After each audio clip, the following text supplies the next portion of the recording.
La radio como la conoces, déjala de lado. Lo que viene ahora es otra cosa. Alberto Peralta se propuso cambiar tu experiencia como oyente, fusionando elementos que otros conductores han desechado.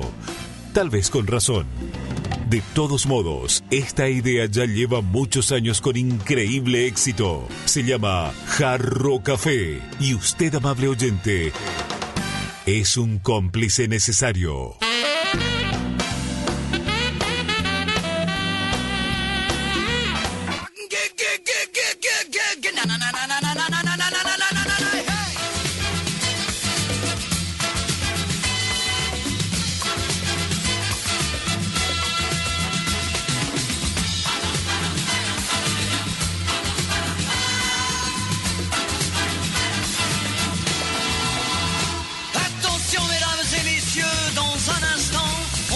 Installez-vous dans votre fauteuil bien gentiment. 5, 4, 3, 2, 1, 0, partez. Tous les projecteurs vont s'allumer et tous les acteurs vont s'animer en même temps. Attention mesdames et messieurs, c'est important. On va commencer. C'est toujours la même histoire depuis la nuit des temps. L'histoire de la vie et de la mort, mais nous allons changer le décor. Espérons qu'on la jouera encore dans 2000 ans.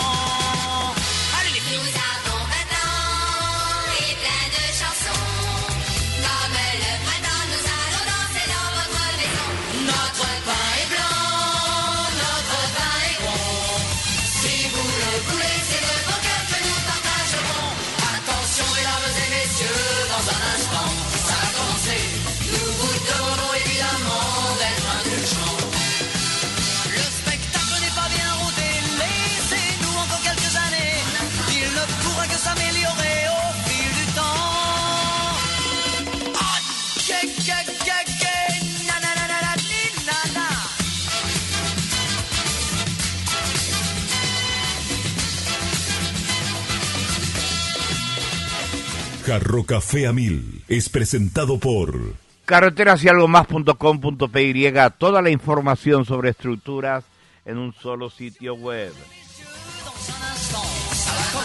Granusa, excelencia en nutrición animal. Y Coca-Cola retornable, menos plástico para el mundo, más ahorro para vos. Coca-Cola, magia de verdad.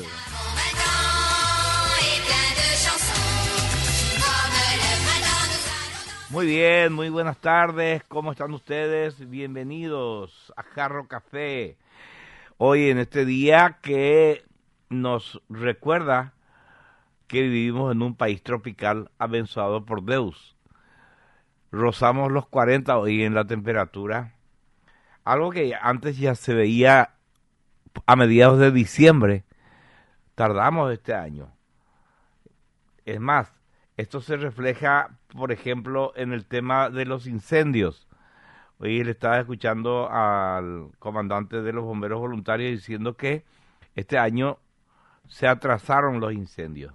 Y tiene razón. Se atrasaron mucho, por suerte, y esperemos que dure poco la temporada de incendios este año. Y eso gracias a que la temperatura no subió demasiado en este verano. Por supuesto que empezó en diciembre, todavía no llegamos a la mitad del verano, pero un alivio es un alivio, ¿verdad? Bueno, la vida se apaga en Cuba. Estaba mirando un informe de un youtuber que está en Cuba. Máximo tienen 4 horas de energía eléctrica por día. Y eso es terrible para un país que ha basado su sistema de cocción de alimentos en cocinas eléctricas. Y no son cocinas a pila. O sea, en esas 4 horas vos tenés que hacer todo lo que tengas que hacer para el resto del día. Y además, no se pueden guardar los alimentos porque como tenés 20 horas sin energía eléctrica, la heladera no sirve. Un problema gigantesco, pero este sufrimiento que está teniendo el pueblo cubano no es de ahora. Llevan años en agonía por el régimen socialista cubano, pero años de años. Así que ojalá que este sea el último sufrimiento. Vi que Estados Unidos, dentro de todo, porque hay una decisión de que aquellos países que le vendan petróleo a Cuba van a sufrir aranceles del 100% en sus exportaciones a Estados Unidos. Por eso es que nadie está mandando petróleo. Pero dentro de ese panorama, Estados Unidos está preparando un navío con ayuda humanitaria para la gente de Cuba, para el habitante, para el cubano de a pie. El embajador de Estados Unidos en Cuba es un personaje. El tipo camina a la calle, se va a hablar con la gente, sabe lo que está pasando y sabe los padecimientos que están teniendo las personas, y gestionó el envío de la ayuda humanitaria por parte del propio gobierno de Donald Trump. Creo que va a llegar mañana, no es muy lejos, Cuba de Estados Unidos, la ayuda humanitaria para el cubano de a pie. Me hace acordar de aquel antiguo adagio neozelandés que dice: Dios castiga pero no ahorca. Ojalá que termine la tiranía, ojalá que salgan todos en libertad los presos políticos, que son muchísimos. Algunos de ellos, estos que hicieron la canción que fue el himno en uno de los levantamientos en la isla, estos muchachos que fueron condenados a 25 años de prisión por componer una canción, imagínense. Y hay gente que defiende a estos animales. Una locura. Bueno, después de esta pincelada de la realidad internacional, vamos a volver a la realidad del cosmos. Antes de ayer, estábamos hablando de cómo nuestro sistema universal contrasta totalmente con que es la situación en el sistema solar. Todo es un caos allá afuera. El único lugar del universo que tiene esta increíble paz, esta simetría, esta regularidad es el sistema solar. Habíamos hablado de cómo la mayoría de las estrellas son enanas rojas que tienen una serie de planetas a su alrededor y que, sin embargo, estos planetas, por el tire y afloje de la gravedad, porque están muy juntas, digamos, estos planetas siempre dan la misma cara a su estrella. Y eso hace que de un lado, en la cara que da a su estrella, el planeta esté calcinado de calor y al otro lado esté congelado de frío, lo cual es prácticamente incompatible con la vida en ambos extremos. Algunos astrónomos creen, y de eso hablamos antes de ayer, que podría haber una zona intermedia, una semipenumbra ahí en el ecuador del planeta, donde puede surgir la vida. Pero eso también es prácticamente imposible. Pero bueno, supongamos que la vida encuentra la forma de adaptarse a ese mundo extraño que nos gira. Aún así, todavía tienen que enfrentarse estas formas de vida hipotéticas en esa zona intermedia entre el calor calcinante de una cara y el frío espeluznante de la otra. Tiene que enfrentarse, si es que empieza la vida en esa zona intermedia, al verdadero carácter de estas estrellas. Y es que a pesar de que son chiquitas, las enanas rojas tienen un temperamento terrible, como un gallito paloma. ¿Conocen los gallitos paloma? Ustedes que son citadinos no conocen esas cosas. El gallo paloma es chiquitito, ¿verdad? Es un gallo enano, pero argelísimo, ¿verdad? Entre Madeira y Chucoa y se para en puntas de garrita para aparentar ser más alto en la pelea. Bueno, estas enanas rojas, estos planetas chiquitos son como los gallos paloma. Tienen un terrible temperamento, son extremadamente activas, pero miles de veces más activas que nuestro Sol, por ejemplo. Y son puramente convectivas. ¿Qué quiere decir convectivas? Es que todo su material está mezclado de adentro hacia afuera todo el tiempo. No es que está mezclado, se está mezclando. O sea, todo el tiempo la parte de adentro sale a la superficie y la parte de la superficie cae hacia adentro. Eso es que una estrella sea convectiva. Y genera estos campos magnéticos que son una verdadera locura. A cada rato salen llamaradas solares, que son literalmente explosiones de energía de una magnitud que es muy difícil de imaginar. Una enana roja puede duplicar su brillo en 3 o 4 minutos y lanzar ráfagas de rayos X y ráfagas de radiación ultravioleta que harían, que bañarían a los planetas que están, o que bañan a los planetas que están a su alrededor con una fuerza devastadora, capaz de aniquilar cualquier tipo de vida por más resiliente que sea. Como estos planetas, además, para que estén en la zona apta para la vida, donde el agua, repito, sea líquida, porque si está muy cerca se va a evaporar, si está muy lejos se va a congelar. Pero aún así, como las enanas rojas tienen mucho menos brillo que el Sol, que nuestro Sol, los planetas tienen que estar cerquita para estar en esa zona apta para la vida. Pero cada vez que a la enana roja le da un berrinche y lanza una llamarada, los planetas que giran a su alrededor reciben el impacto, digamos, sin anestesia.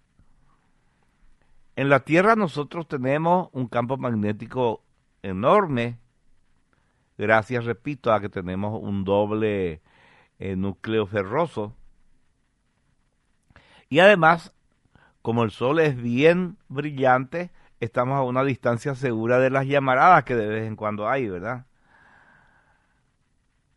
Por eso que las tormentas solares apenas nos despeinan, digamos. Lo que hacen es regalarnos auroras boreales muy lindas, muy llamativas. Y de vez en cuando, cuando la llamarada es demasiado fuerte, interfiere un poco en las comunicaciones. Afectan un poco a los satélites de los cuales dependemos para la telefonía, para las comunicaciones radiales, etcétera. Así que en un planeta alrededor de una enana roja, estas llamaradas son como ráfagas de ametralladora radiactiva. Y con el paso del tiempo, este bombardeo constante además, hace algo terrible. Le saca la atmósfera al planeta. Eso se llama proceso de erosión atmosférica, donde el viento que viene, el viento solar, va barriendo molécula por molécula la atmósfera de los planetas hasta que no queda nada. Y sin atmósfera, el agua de los océanos se escapa al espacio. El planeta se convierte entonces en una roca pelada, estéril, como por ejemplo es Marte, el planeta que nosotros queremos habitar permanentemente. Yo no entiendo cuál sería la ventaja de habitar Marte. Sería como una práctica para conocer otros planetas en otros sistemas planetarios alrededor de otras estrellas. Pero ya les digo yo, la estrella más cercana es Alpha Centauri y está a 4 años luz. Y recorrer 4 años luz con las velocidades que tenemos actualmente nos llevarían, pero milenios, no siglos. Además, hay una teoría que dice que es imposible que el ser humano viaje, aunque sea 1 año luz, pero de eso vamos a hablar otro día. O sea, volviendo a las enanas rojas y sus sistemas planetarios, son una decepción. Durante años, los escritores de ciencia ficción y hasta científicos serios pensaron que las enanas rojas eran nuestra mejor apuesta para encontrar vida extraterrestre, para encontrar vecinos, digamos. Hay tantas, decían los científicos serios, y duran tanto tiempo, porque la vida de una enana roja es mucho más larga que la vida de una estrella como nuestro Sol. O sea, los científicos dicen, hay tantas enanas rojas y duran tanto tiempo que solamente por un cálculo de probabilidad tiene que haber vida ahí. Y tiene que haber vida en muchas de estas enanas rojas. Pero la realidad, ahora que la conocemos gracias a los super telescopios como el Hubble y el Kepler, lo que sabemos ahora y lo que saben los científicos es que en realidad estas enanas rojas son trampas mortales para cualquier intento de vida. Próxima Centauri, por ejemplo, la que está más cerca, que está a 4 años luz, es una enana roja. Y todo el tiempo se pasa Próxima Centauri lanzando llamaradas que convertirían en Chicharrón cualquier intento de vida, ¿verdad? Y no de a poco, sino en cuestión de segundos. Porque estas llamaradas que se observan en Próxima Centauri y en la mayoría de los sistemas planetarios que conocemos, no es que sale una llamarada cada año. Nuestro Sol tiene, creo que cada 11 años, una temporada de llamarada. Pero las enanas rojas, como Próxima Centauri, tiene llamaradas constantes día tras día. Y sigue así hasta el fin de su vida como estrella. Entonces es imposible que la biología, que es algo tan delicado, consiga construir algo complejo si cada día están reseteando, digamos, con radiación extrema. Y hay otro detalle que muy pocos científicos y muy pocas revistas científicas y muy pocas publicaciones periodísticas mencionan, pero que es igual de terrible: la calidad de la luz. Como estas estrellas son rojas, la luz que emiten es muy pobre en los colores que nosotros asociamos con lo que es la fotosíntesis, sobre todo con la fotosíntesis eficiente. La mayor parte de la energía de una enana roja sale en forma de luz infrarroja. Entonces los planetas alrededor de esas estrellas enanas rojas no son verdes, son negras o de colores muy oscuros para intentar atrapar la poca energía útil, digamos, que les llega. Pero más allá del color, que vos me vas a decir es un detalle insignificante, vamos a pintar nomás el planeta, el problema es que la radiación ultravioleta, la radiación que sale de estas llamaradas, rompen cualquier intento de molécula orgánica y rompen día tras día. Entonces no hay manera de que un organismo que tenga moléculas orgánicas se pueda reparar a sí mismo. Sería como tratar de cultivar un jardín en medio de una habitación llena de esas luces de desinfección industrial. ¿Se acuerdan de lo que era la desinfección industrial? Cuando empezó la pandemia, muchas empresas le estafaron a otras empresas vendiéndole un arco de luz de desinfección industrial. Y Bobo pasaba por ese arco y mataba todos los posibles gérmenes del COVID. ¡Qué bárbaro! ¡Qué rápido son los perros para joderle al prójimo, ¿verdad? Y además carísimo cobraban. Me acuerdo que se fueron a ofrecerle a mi amigo que tenía restaurante y él le dijo, entonces ya voy a trabajar solamente para pagarte tu arco. No hay caso. Bueno, no servía para nada, bueno. En estas estrellas, con sus sistemas planetarios, sería como estar ahí y haya luces por todos lados apuntándote. No es que va a quemar los gérmenes, te va a quemar a vos.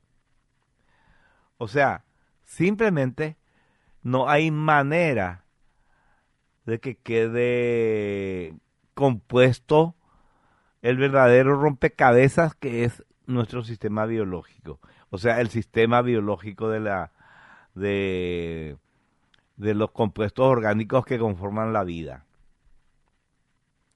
Y bueno, entonces sumas todo esto y te das cuenta de que estamos tachando de la lista a la gran mayoría de las estrellas que hay en el mundo, porque la gran mayoría son enanas rojas.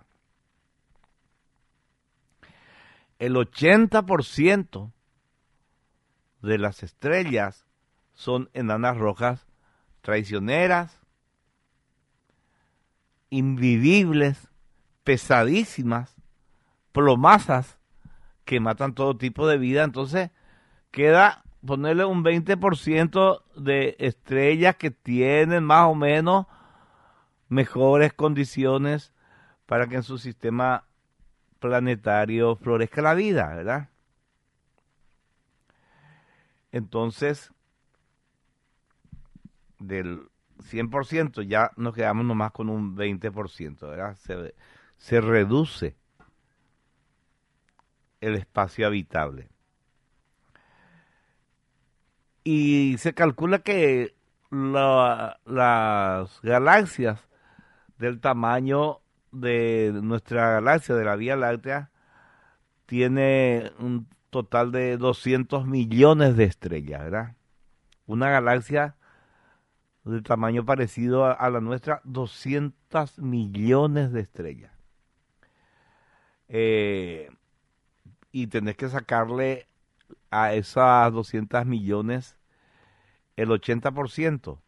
Entonces quedan, o sea, me equivoqué, ¿cómo que 200 millones?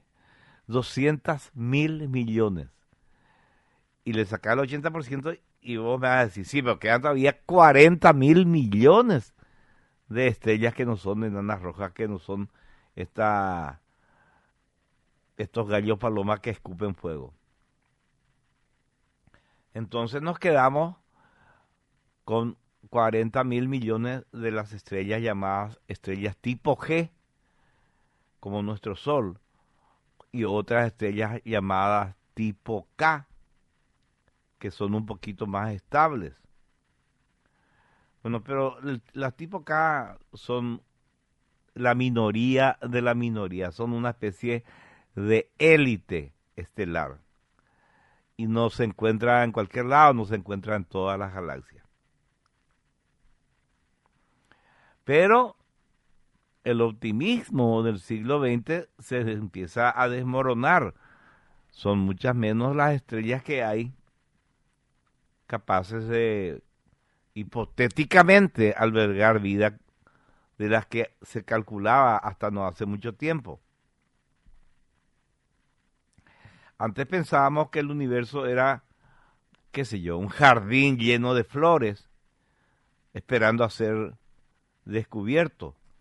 Pero ahora nos estamos dando cuenta que la mayoría de estas flores están en planteras que se incendian cada 5 minutos. Y ustedes saben que la vida compleja necesita estabilidad, necesita un sol que se comporte como un caballero, que brille de forma constante, que no nos intente asesinar cada vez que tiene un hipo magnético, digamos. Y tenemos nosotros acá nuestro sol, que ahora se está poniendo sobre la ciudad de Asunción, que es una estrella excepcionalmente tranquila, una rareza. Es una lección de humildad bien pesada, digamos. A nosotros nos gusta pensar que somos especiales. Probablemente muchos dicen, sí, somos especiales, pero no se imaginan lo realmente especiales que somos. No es solamente que estemos en el planeta correcto, es que tenemos la estrella correcta.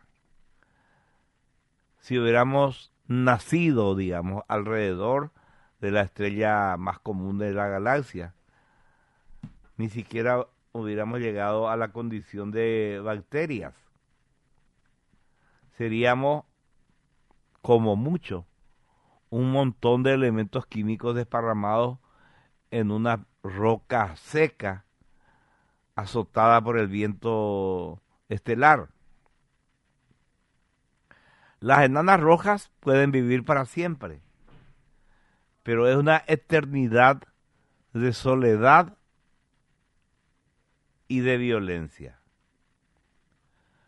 Son las estrellas más comunes, pero también son los desiertos más grandes de la Vía Láctea. Y conforme vamos sabiendo, vamos entendiendo las características, vamos dándonos cuenta de cómo es su naturaleza, ese silencio cósmico que decía Enrico Fermi, ¿dónde diablos están todos?, empieza a tener mucho más sentido. No es que nadie quiera hablarnos, es que simplemente nadie puede hablar en el universo, salvo nosotros. Estamos hablando de estrellas rojas enanas, que son más que dadores de vida, verdugos de la vida en el cosmos. Pero el tema no está solo en el tipo de estrella o el lugar donde nos tocó vivir en la galaxia.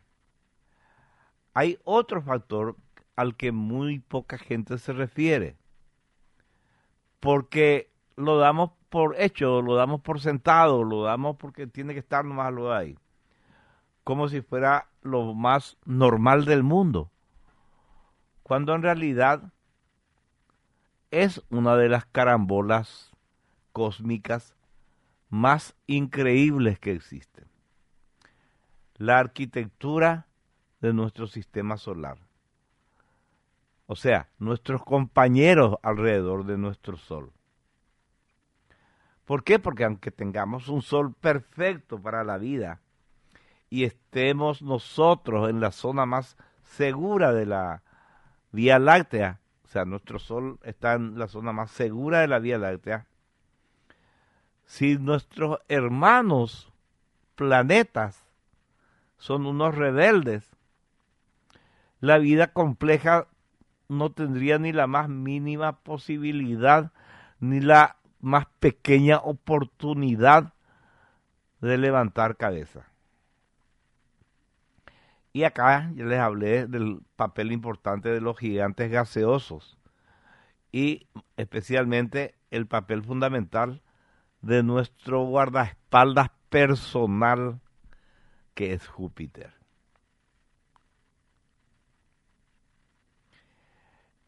El espacio realmente es un lugar muy concurrido, pero no de gente, no de seres vivos. Está lleno de rocas, está lleno de meteoritos y lleno de objetos interestelares, o sea, objetos que cruzan el universo de punta a punta. Nosotros ya tuvimos 3 visitantes interestelares en los últimos tiempos. O sea, habremos tenido siempre visitantes interestelares, pues no teníamos las herramientas para verlos. ¿Cómo se llamaba el cometa ese último que decían que podía ser una nave espacial, no sé qué, una taradez de Avi Loeb? Que pasó entre Marte y la Tierra, pasó. Se acercó al Sol, después pasó entre Marte y la Tierra, y creo que hasta ahora le siguen viendo los telescopios. Bueno, o sea, no solamente está el cinturón de Kuiper, que está lleno de rocas y de gigantescos trozos de hielo y de posibles cometas, sino que también desde cualquier otra parte del universo. ¿Cómo se llama? Ah, sí, 3 y atrás. 3 es el tercero que se... 3 porque es el tercero que se descubrió y porque es interestelar y atrás es el nombre que le dieron. Bueno, entonces, tendríamos, sin que Júpiter nos cubra la espalda, a cada rato asteroides de todos los tamaños golpeando la superficie de la Tierra. Hay millones de asteroides y de cometas volando por todos lados a velocidades que dan miedo. Son restos, algunos, muchos, de la formación del sistema solar que andan buscando contra qué chocar. Si la Tierra no le tuviera a Júpiter en el lugar exacto donde está Júpiter, ponerle que seamos solamente los planetas rocosos y el Sol, nuestro sistema solar, seríamos como... Ustedes se fueron alguna vez a una feria donde hay tiro al blanco, ¿verdad? Pasan unos patitos y te dan un rifle y vos le tenés que acertar. Bueno, seríamos como esos patitos nosotros y todo el mundo disparándonos. Recibiríamos impactos de asteroides gigantes como mínimo cada 200 años. Y así no hay evolución que aguante. Cada vez que la vida intente salir del agua o empezar a construir algo interesante, iba a llegar una roca de, ponerle 10 kilómetros de largo y anularía totalmente el progreso que en 200 años lo es poquísimo lo que puede progresar la evolución de la vida. Por eso el mínimo progreso, que sé yo, 2 moléculas que se juntaron, quedarían destruidos. Y entonces Júpiter mágicamente está donde está. Y es tan masivo, tan absurdamente grande,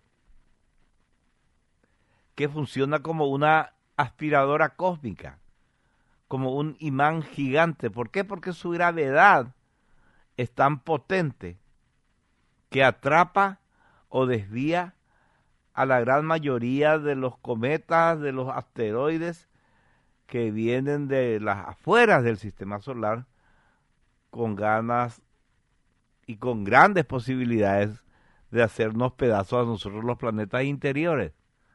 No pasa eso porque está Júpiter. Y por el tamaño que tiene Júpiter, que le hace tener una gravedad gigantesca que atrae y atrapa a los asteroides. No me acuerdo en qué año fue que literalmente vimos con telescopios cómo Júpiter se tragaba un cometa entero que atrajo, y a medida que se acercó a Júpiter el cometa se despedazó, una fila de asteroides cayendo en Júpiter.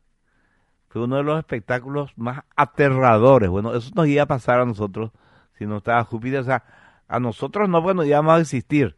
Le iba a pasar al planeta Tierra permanentemente, por lo menos una vez cada 200 años.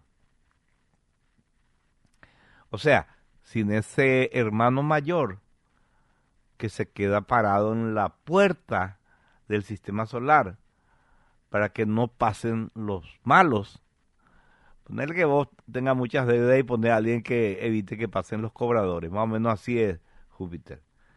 Sin Júpiter la Tierra sería un lugar de extinciones masivas constantes. ¿Por qué? Eso es importante porque la vida compleja, repito, necesita tiempo.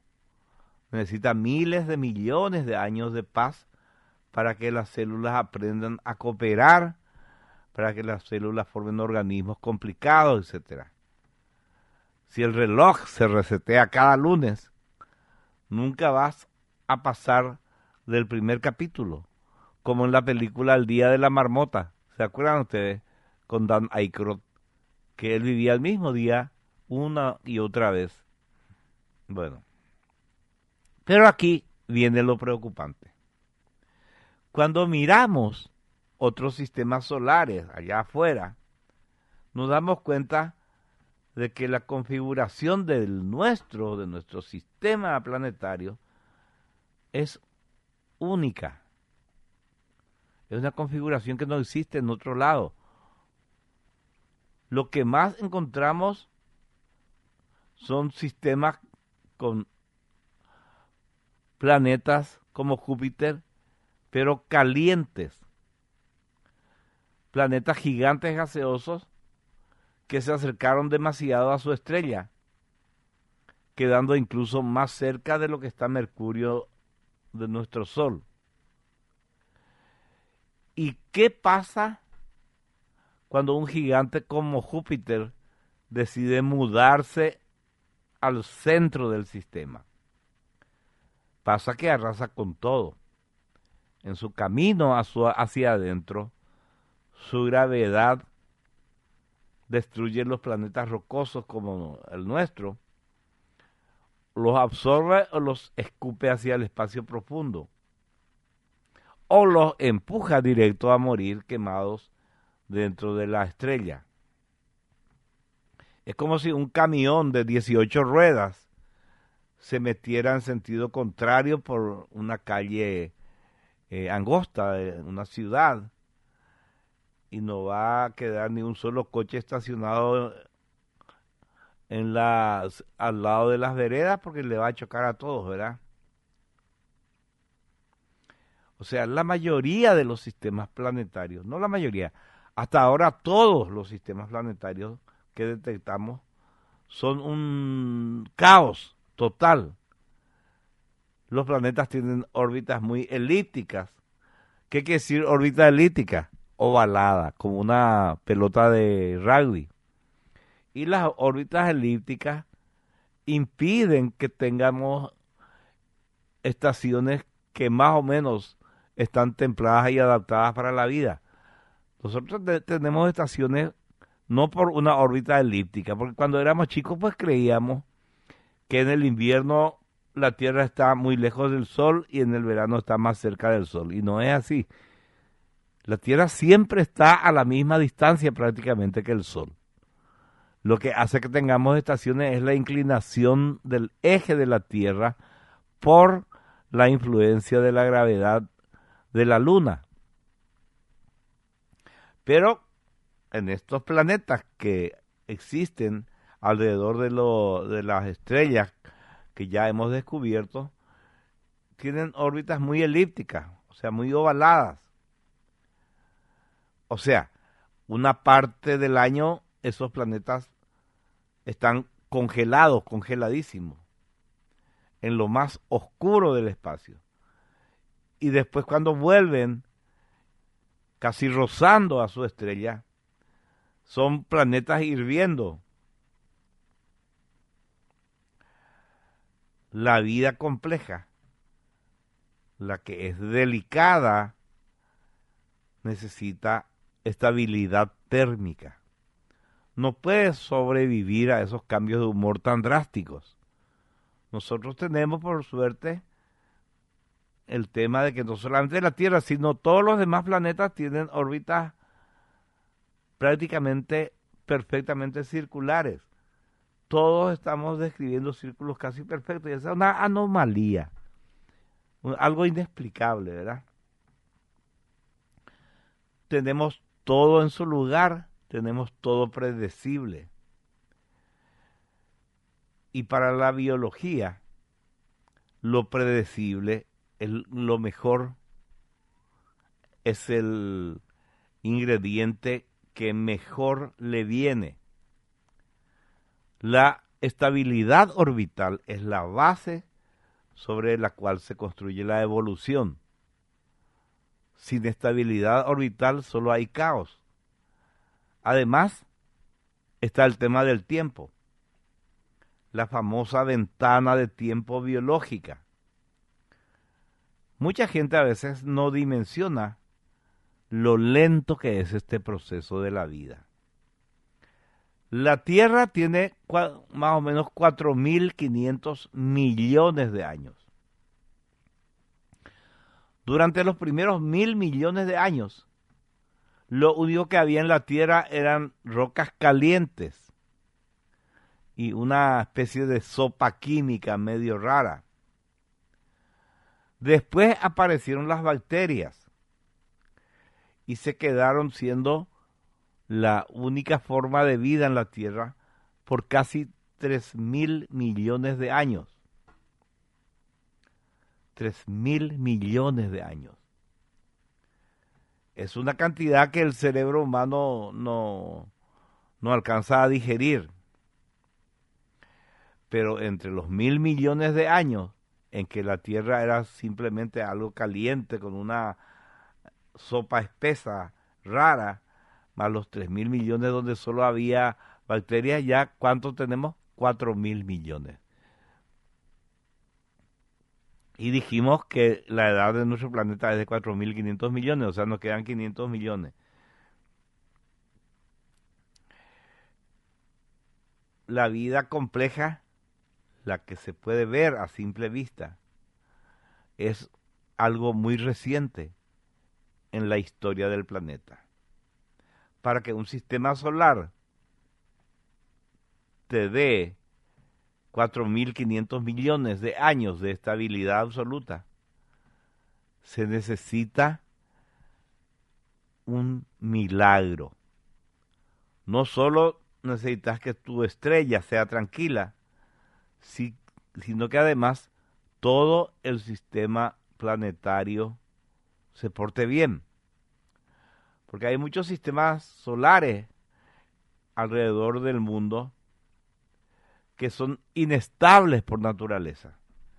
Tienen 2 o 3 soles que se andan estironeando por la gravedad, o tienen planetas gigantes que se pelean entre ellos y terminan expulsando a los planetas rocosos y más chicos fuera de la zona habitable. Es como intentar mantener una vela encendida en medio de una pelea de bar. Lo más probable es que alguien tire la mesa y la luz se apague. Y cuando analizas esto, te das cuenta que la Tierra no solo es un planeta con suerte, sino que vive en un vecindario excepcionalmente bien educado.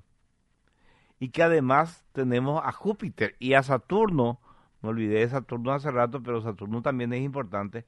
Júpiter y Saturno están en las posiciones perfectas para mantener el orden, pero también lo suficientemente lejos para no crearnos problemas. Tenemos una luna que no existe en planetas del tamaño de la Tierra. O sea, no existe una desproporción tan grande entre el tamaño de un planeta y su luna. Para que tenga relación con lo que hay en el universo, la luna tendría que ser 5 veces más chica de lo que es. Es rarísimo que tengamos semejante socotroco de luna ahí girando alrededor nuestro. No existe eso. ¿Y qué hace eso? Ya dije, nos da las estaciones y también evita que el eje de la Tierra ande bailando como un trompo. O sea, mantiene el clima dividido en estaciones estables y estabiliza el eje de la Tierra que no esté girando a velocidades caóticas. Y los demás sistemas planetarios que conocemos, que conocen los astrónomos, carecen de ese equilibrio. O son demasiado caóticos, o son demasiado violentos, o simplemente no tuvieron la paciencia de quedarse quietos el tiempo suficiente para que la vida pase de ser una simple reacción química a ser una civilización como la nuestra, que se pregunta qué hacemos acá y qué hay más allá del horizonte. La estabilidad es un lujo inexistente prácticamente en el universo. La mayoría de los planetas que están en esas estrellas tan lejanas, incluso los planetas que están en las zonas habitables de sus estrellas, están viviendo en un estado de estrés permanente, ya sea porque su órbita le lleva por caminos peligrosos, o porque no tienen un escudo contra los asteroides, o porque su sistema planetario todavía se está acomodando a base de choques brutales. La idea de que la vida compleja surge en cualquier lado donde hay un poco de agua es un disparate, es un cuento de hadas, no tiene asidero en la lógica. Nosotros, en nuestro planeta, podemos decir que la vida compleja es una sobreviviente de una carrera de obstáculos que dura, pero millones y millones y millones de años. Y en esta carrera que nosotros conseguimos llegar a la meta de tener vida compleja, los otros planetas quedan eliminados. Probablemente quedan eliminados en las primeras vueltas de la carrera, porque su sistema solar es un caos. Así que cuando pienses que esos miles de millones de estrellas que miramos en la noche en un lugar donde no hay polución lumínica, ya tenés que pensar que para empezar el 80% son enanas rojas que nos sirven. Después le tienen que sacar a los que están cerca del centro radiactivo. Después le tienen que eliminar a las que están en la orilla sin materiales. También le tenés que quitar a todas las estrellas que tienen sistemas planetarios desordenados. Después a las que no tienen un Júpiter que les cuide, a los planetas interiores rocosos. A los que simplemente no pudieron mantener la calma por unos cuantos miles de millones de años. Entonces lo que te queda es un número cada vez más pequeñito, cada vez más chiquitito.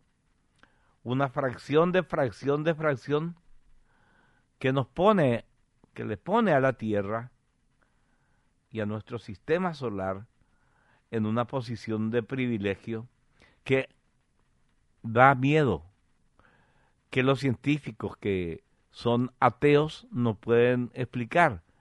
Los científicos creyentes sí tienen una explicación lógica. Una inteligencia armó todo este esquema. De lo contrario no se explica.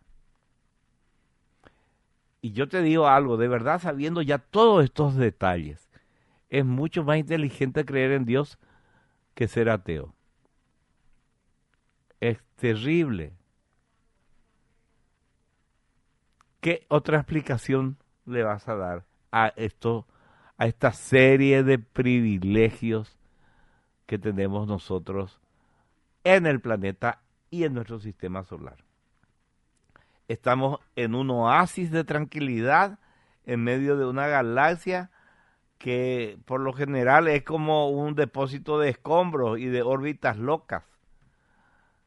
Nuestra existencia depende de que Júpiter se quede como está, de que Júpiter se haya quedado como está, de que Saturno no se mueva del lugar donde se quedó, de que ningún planeta gigante de afuera decida venir a visitarnos. Somos el fruto de una paz cósmica que es la absoluta excepción. Y esto, lejos de hacernos sentir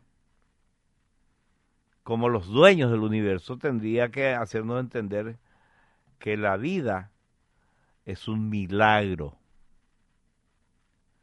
que el orden que tenemos es algo que no ocurre. Entonces, nuestra estabilidad no es fruto de 2 más 2, que todo es así, que hay un porcentaje alto de sistemas solares estables. No, la estabilidad no es moneda corriente. Es un regalo estadístico que nadie más en el universo recibió. Pero como digo, ni toda la estabilidad orbital del mundo, ni el mejor vecindario planetario nos pone a salvo para tener vida compleja si el tiempo no alcanza. Cuando hablamos de la vida compleja, el tiempo no solamente es oro, es la diferencia entre ser una mancha de moho en una piedra y ser una civilización que construye naves y construye telescopios. Y aquí es donde la mayoría de los mundos se topan contra una pared.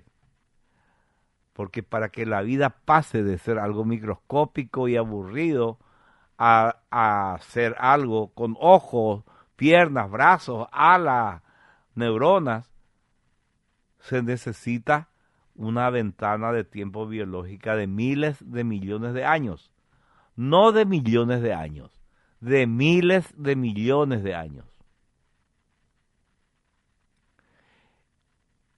Y en todo el universo, ese tiempo de miles de millones de años está lleno de zancadillas mortales. Cada vez que la vida puede estar, por casualidad, agarrando ritmo, le va a venir una zancadilla. Fíjate nomás en la historia de nuestra casa. La Tierra tiene, como dije, 4.500 millones de años. Durante la mayoría de ese tiempo la vida fue algo absolutamente simple. Estuvimos 4.000 millones de años en el nivel de células sencillas. Solo en los últimos 500 millones de años empezaron a evolucionar, empezamos a tener una vida más interesante, con la explosión de vida en el Cámbrico, cuando de repente aparecieron las formas de vida complejas. Eso significa que la vida necesitó casi el 90% de la historia de nuestro planeta solo para preparar el terreno. Lo cual nos lleva otra vez a contestarle a Enrico Férmico.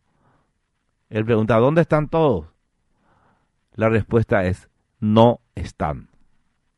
Vamos a la pausa, pero antes de leer los mensajes, ¿sí? Bueno, dice acá Gabriel, buenas tardes Alberto, mucha lluvia por aquí, en Patos, Paraíba. Vos viví en Patos, ¿cierto? En Paraíba, Patos, qué lindo nombre para una ciudad, ¿verdad? Y acá dice, Dios aprieta pero no ahorca, sí señor. Y ella dice, la enana roja que tiene que ver con la enana feudal, y ella es una enana roja, justamente, comunista, enana, pelotuda, mala, fea como un accidente de noche. Lo único relevante, por lo único que se hizo famosa en la vida fue por reírse en el programa de Tinelli. ¿Te acordás? Ja, ja, ja, ja, ja, ja, ja, ja, ja, ja, ja. Pero así, pero 10 minutos se reía así. Bueno, dice que a escalas, a distancias astronómicas, la velocidad de la luz es peor que una carreta. Y sí, señor. Miguel Alcubierre, físico mexicano, teoriza sobre el motor Warp, que va más rápido que la luz, pero sin volar. La ley de la relatividad general empuja la nave y estira el espacio que tiene enfrente. Sí, pero sabes que yo te voy a decir algo de Miguel Alcubierre. Yo me tragué varias de sus conferencias magistrales. Es un bola. Avi Loeb detectó como 19 anomalías en 3 y atrás que lo diferencian de otros objetos naturales. En marzo de 2026 esperan que la sonda uno pueda sacar fotos cercanas del 3 y atrás cuando este pase cerca de Júpiter. Hablando de gente bola, Avi Loeb. ¿Te acordás de Oumuamua? Eso ya eran para él naves espaciales. Una locura. Buenas tardes, súper interesante el tema de hoy, como todos los días. Ayer me encontré con un vendedor de libros para ateos. Le pregunté al vendedor qué tal las ventas y me respondió, gracias a Dios, muy bien. Qué bárbaro, Sebastián, tu chiste será. Bueno, tenemos que irnos a la pausa, dije, pero antes...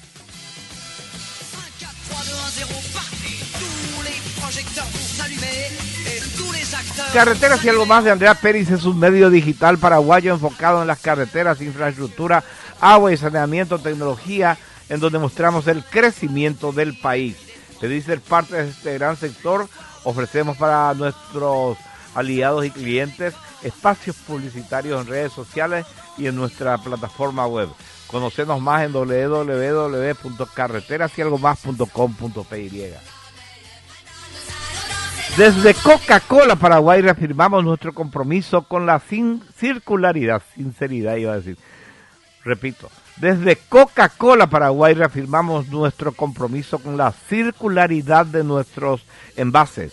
Por eso ahora las botellas de spray están hechas 100% con material reciclado. O también puedes unirte al ciclo de la frescura, separa tus residuos y dale una nueva vida a tus botellas. Coca-Cola, magia de verdad.